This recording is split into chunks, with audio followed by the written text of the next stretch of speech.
सुबह सब गाइस, स्वागत है आप सभी का हमारी इस वीडियो के अंदर। और इस वीडियो के अंदर मैं बात करने वाला हूं फोर आर्म्स के बारे में। मतलब फोर आर्म्स के बारे में मैं बात करूं और स्टेप बाय स्टेप चलेंगे। ये नहीं है कि पहले हम एक्सरसाइज की बात करेंगे, उसके बाद हम एनाटॉमी पे आ जाएंगे, उसके बाद ऐसा होगा, ऐसा कुछ नहीं होगा। हम स्टेप बाय स्टेप चलेंगे। First of all I am gonna tell you about anatomy, कि इसकी क्या एनाटॉमी। बहुत सिंपल है, मैं ज्यादा डीप में नहीं जाऊंगा, लॉन्जेस वगैरह ब्रैकल्स इस नंबर में नहीं जाऊंगा, आपको सिंपली मैं बताऊंगा।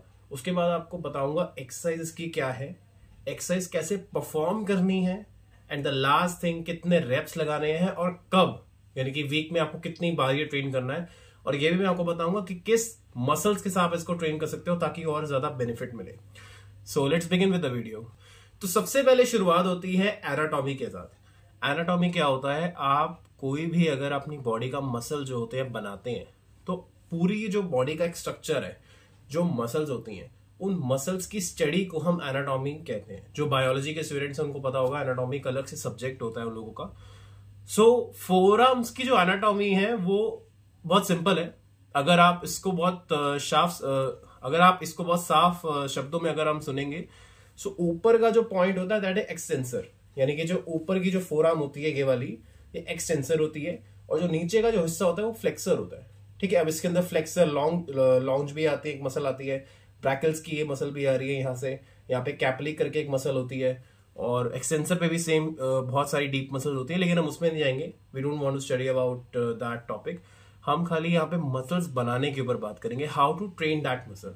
तो आपने एक चीज पे नोटिस करना, आपने एक चीज याद रखनी है, क्योंकि ये चीज जनरली आपको पता भी होनी चाहिए। आप जो मसल ट्रेन कर रहे हो आपको पता होना चाहिए what kind of muscle you are training it. So सबसे पहले आप ऊपर ध्यान रखें कि ये जो होता है आपका एक्सटेंसर होता है, नीचे का जो होता है आपका फ्लेक्सर होता है। ये हो गई आपकी एनाटॉमी, बहुत सिंपल है, इसको जरूर याद रखें। सेकेंड थिंग जिसके बारे में बात करूंगा कि इसको ट्रेन कैसे करते हैं। अब कई लोगों का मैंने कई बार मैंने जब इंस्टाग्राम वगैरह भी जब मैं स्क्रॉल करता था, तो बहुत लोगों के मैंने वीडियोस देखी, they are teaching you about कि how to grow your forearms in just 1 week, in just 2 weeks, in just 1 month. And मैं ये चीज देख रहा था कि भैया अगर आप एक वीक में फोर आर्म बनाने निकल पड़े हो, तो भैया बहुत बड़ी भूल कर रहे हो। बिकॉज फोर आर्म एक ऐसी मसल है, अगर आप एक वीक में, मान लो अगर बंदे ने बोल दिया एक वीक में आपको करना है, डेली करना है, सो भैया आप एक वीक में करने के बाद ना आप 2 महीने फोर आर्म को छेड़ नहीं पाओगे। बिकॉज ऐसी मसल में इंजरी होगी ना उसके बाद कि आप सोच भी नहीं सकते। मैंने जो है फोर आर्म के अंदर इंजरी भी सही है, फोर आर्म को अच्छा ट्रेन भी करा है, और फोर आर्म के अंदर मेरे पंप भी बहुत जल्दी आता है। लेकिन वही बात है ना, I am not taking any kind of certain proteins and everything. So वो पंप जो है उसी टाइम आता है, 10-15-20 मिनट रहता है, आधा घंटा रहता है, चला जाता है, मसल बाद में शांत हो जाती है। बट बाकी ये नहीं है, फोर आर्म एक बहुत मेजर पॉइंट है, दिखने वाइज भी, अट्रैक्टिव लुक वाइज भी, और दूसरी बात इसका एक मसल के साथ भी बहुत अच्छा लॉजिक है।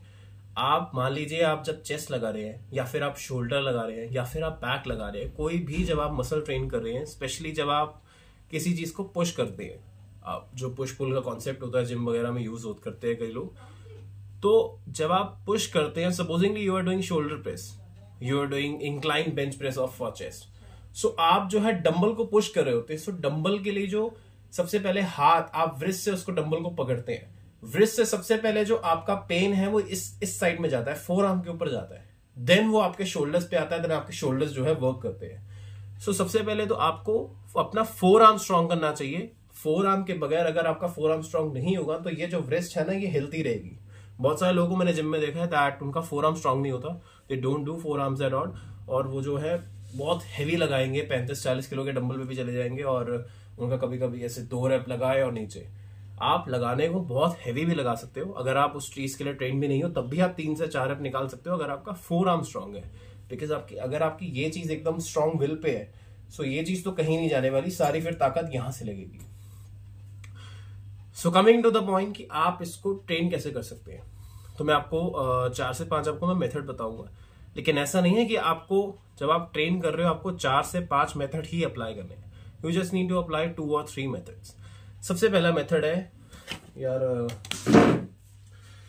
तो सबसे पहले आप जब मसल को ट्रेन कर रहे होते हैं फोर आर्म को, आपका जो है हमेशा फोर आर्म आपके, आप यहां से नाप लीजिए, आपकी थाई से बिल्कुल कनेक्टेड होना चाहिए, देन आप इसको ऊपर लीजिए। अब इसके लगाने के 2 मेथड्स हैं, या तो आप इसको बेंच पे रख के लगा सकते हो, या फिर आप इसको खड़े खड़े भी ऐसे स्टैंडिंग पोज में लगा सकते हो। बेंच पे खड़े होने का मतलब आप ऐसे नीचे बेंड होइए। सपोज यहाँ पे एक इमेजिन कर, हाइपोथेटिकल इमेजिन कर लो, यहाँ पे एक बेंच है, I don't have that bench.